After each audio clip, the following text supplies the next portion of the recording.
you, Doreen. Good morning to You're you welcome. as well. No, we've got with us from the Watertown Hockey Association and the Watertown Lakers. We've got with us Aaron Schoenbeck. Good morning. Good morning, Steve. Thank you for joining us. You are a hockey dad, coach, and announcer for the Bantams. That's right. I've got two kids in hockey, one in the Bantam level and one in the squirt level. And I announce for the Bantams. It definitely keeps me busy, and it's been helping keep me in shape, being a coach, being on the ice. And yeah, you're all in, huh? Oh, yeah. Yep.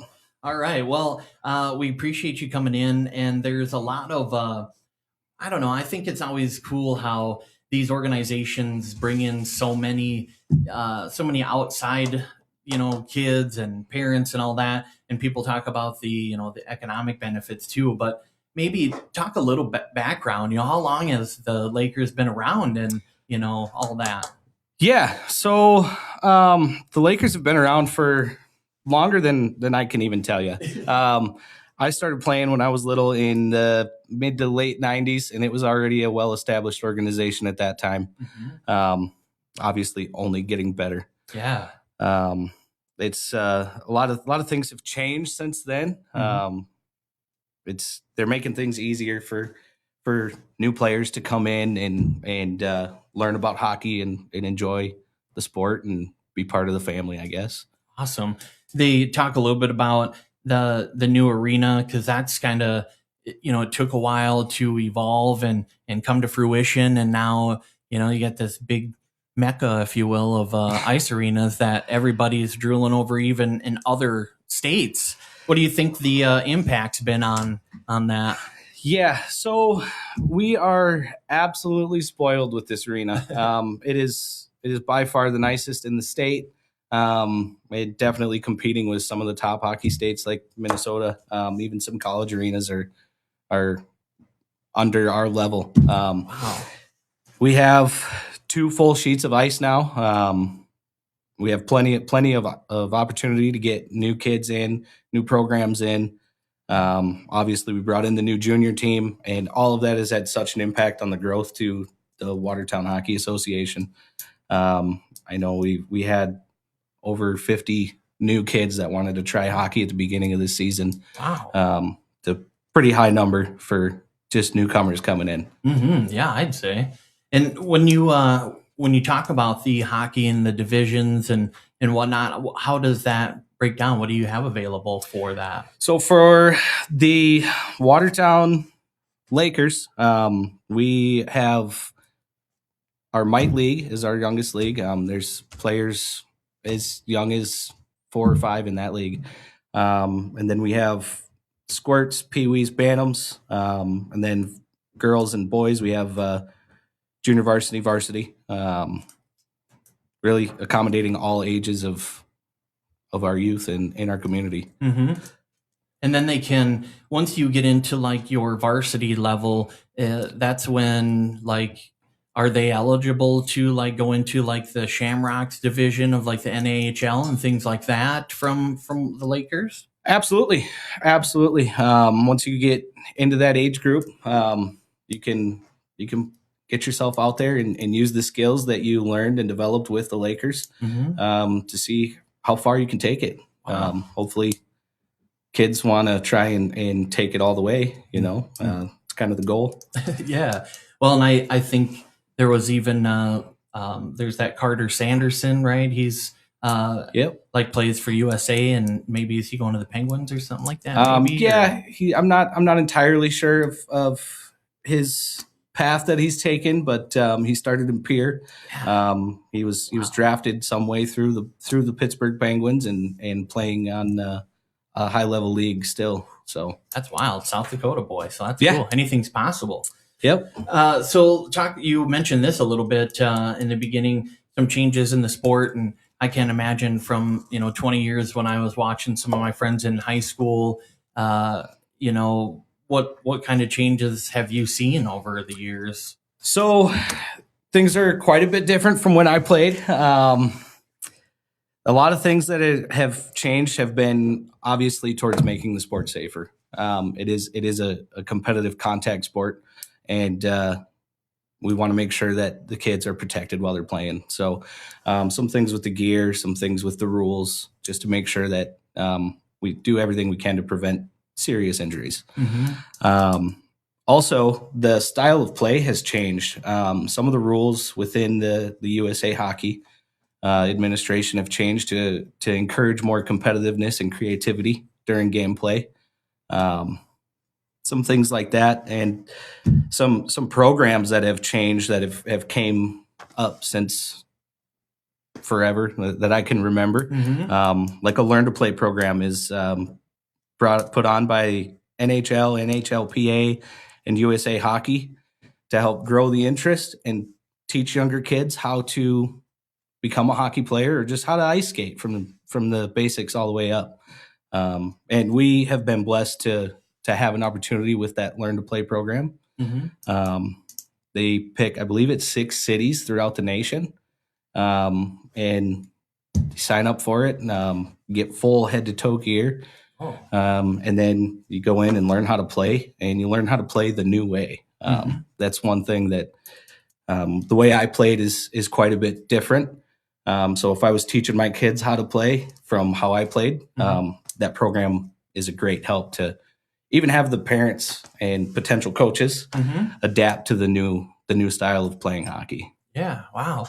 And I think it's cool too for those that aren't familiar too. You mentioned you've got the youngsters, and then you've got girls and boy varsity and young too. And I've done a couple stories over the years, but some of these go and play in other teams too. Is there a Team USA? So like that? yeah, there's like a South Dakota team. A lot of times it'll go through like the summer season. Some kids can try out for those teams. I know for the younger group, there's a Solar Bears team is what they call it. It's kind of more of a AA or a AAA league for the kids that are really committed and want to continue honing in on their hockey skills and get more experience playing hockey. Yeah, that's awesome. I think it's cool that those kids are in there. So when you do hockey, it's for those that aren't aware, this is a sport that's not necessarily tied to the athletic department in the school district and things like that. So you guys do events, you have fundraisers, different fun things like that as well, and events throughout the year that also you give back to as well. You got any upcoming events here in the horizon? Yeah, we do a little bit to talk about the community and the kind of the citizenship of the Hockey Association. That's another thing that some people might not realize, that the involvement that the kids and even their parents have in all that stuff helps develop them not into becoming a better hockey player, but just becoming a better human, right? Some of those events we have coming up, we have a Chris Reeb Memorial Tournament coming up. That is got some good information on that one. So that is a mite tournament. There's 24 teams coming to Watertown January 24th and 25th. It's a memorial tournament in memory of Chris Reeb, who was a former Laker. His family has helped carry on his memory by supporting and highlighting the impact of youth sports and the relationship he gained through his participation in hockey. We're hosting Mite A, B, C, and mini Mite games. This tournament is a fundraising event for the Christopher Reeb Fund with the Watertown Area Community Foundation, which, if you're not aware of that, connects donors with causes they care about within the community. And to just speak a little bit more about the Reeb family, I'll start with one of Chris's favorite quotes. "Success is not in monetary gain, but in the happiness you obtain or bestow on others." And that's a pretty good testament as to how hockey can help develop you into being just a good person, right? Chris's folks, Dr. Mark and Susan Reeb, established the Chris Reeb Fund in his memory. They've continued to be part of our hockey family, give back to the community, and we're happy to help them carry on for Chris. Another event we have coming up after that is Stick It to Cancer. Mm-hmm. I think everybody can relate to that in one way or another. That is February 7th. We will be hosting several games that day across multiple levels, Pee-wees, Bantams, girls for 14U and varsity, boys junior varsity and varsity. It is the 7th annual Stick It to Cancer event, with the money raised going towards our local Coddington County Cancer Foundation. We'll have raffle baskets, silent auction, 50-50 raffle. It's a fun, touching day. We'll highlight to honor someone with an honorary puck drop during the girls' varsity game, and we will honor another person with an honorary puck drop during the boys' varsity game. And all our varsity players will skate in memory or honor of a loved one affected by cancer. Like I said, I think everybody in our community can relate to that in one way or another. Mm-hmm. Absolutely. So those are two really good, really big events coming up that really kind of showcase our support to the community too. Wow. And so the mites, what age group are mites? Those got to be younger. Yeah, right? Yeah, they are younger. They're generally 8 and under. Okay. Some of them are pretty young and pretty small out there. It's got to be fun to watch. So. Oh yeah. They're a little too small to go full ice, so we generally put some boards up down the middle of the ice, and we've got two things going on one sheet of ice. And, it is really fun to watch them sometimes. Yeah, very cool. Okay, so you got 24 teams coming for that. 24 teams. Wow. It's going to be a busy weekend. Yeah, so that's a lot of families and a lot of people coming to town for that. And a lot of work putting those things together too. So absolutely, very cool.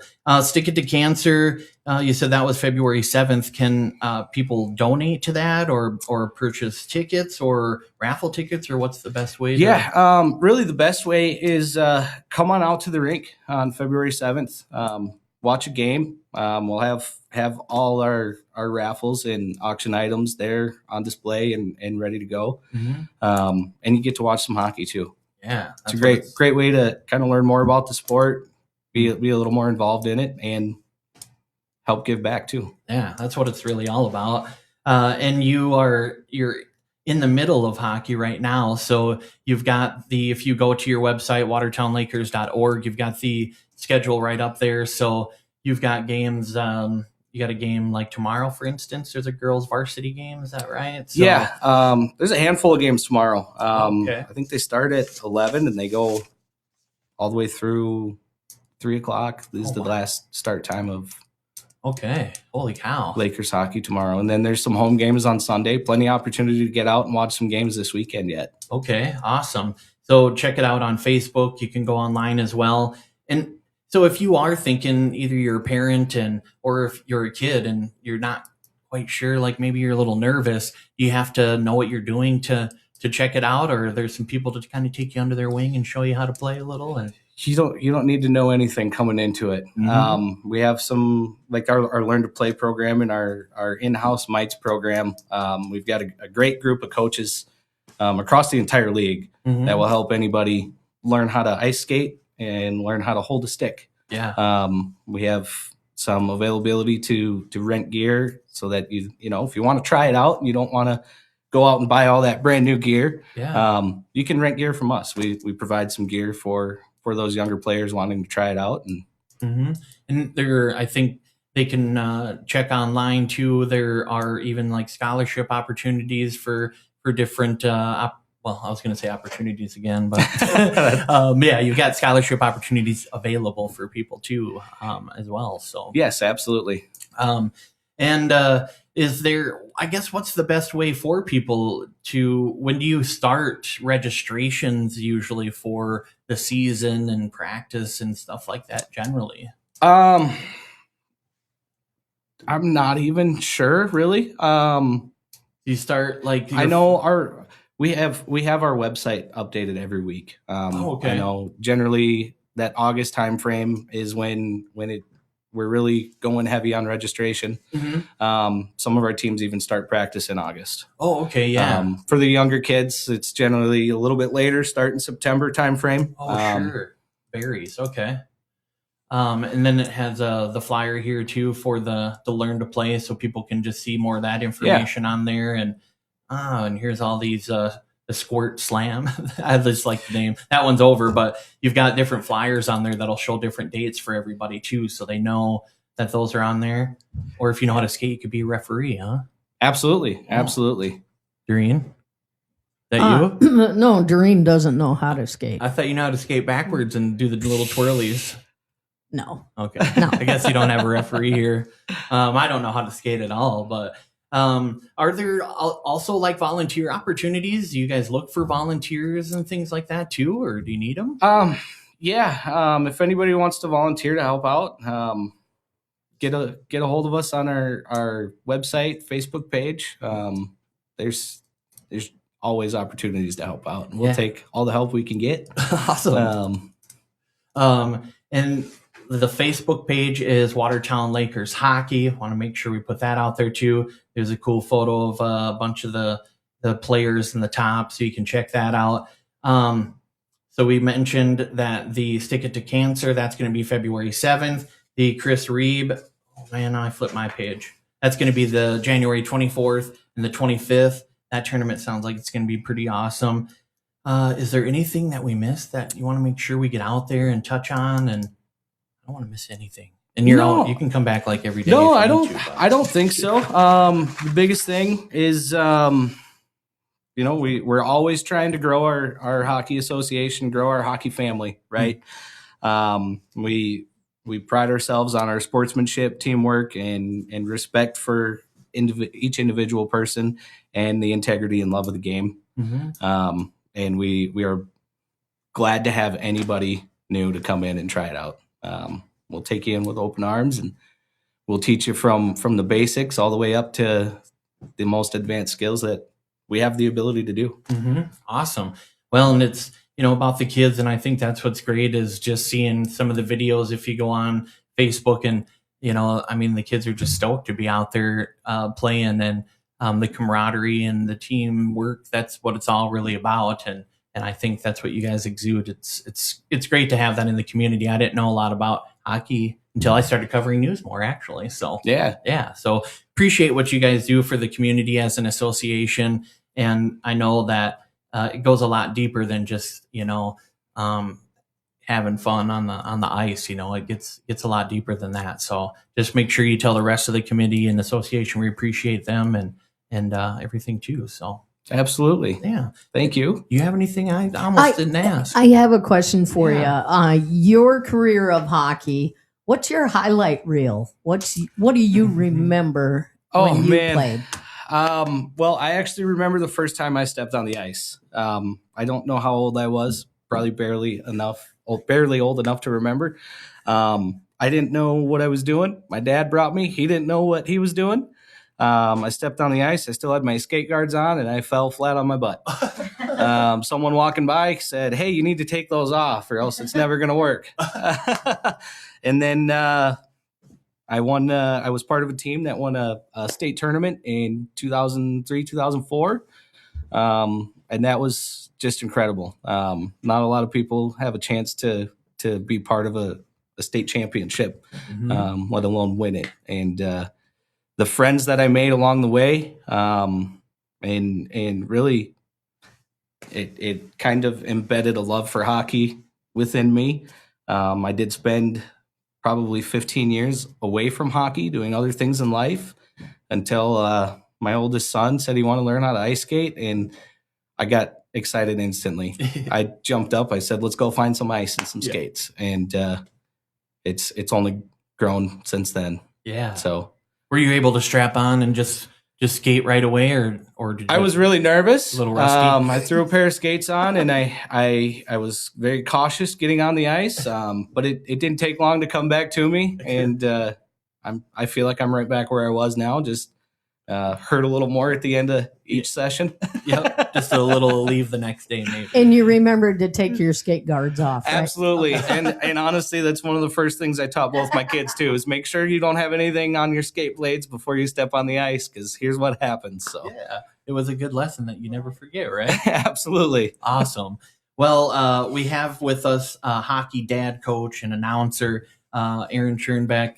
We appreciate you and the Hockey Association, and good luck to you guys for the rest of the season. And we invite you guys back in, bring some of the players with or whatever, and talk some more about hockey and get people excited. So thanks for coming in, and good luck to you guys. Appreciate Absolutely. it. Thank you, and thanks for taking an interest in Laker hockey. We all really appreciate it. Absolutely. Well, that does it, and we'll get back to some music here on Northeast Radio SD.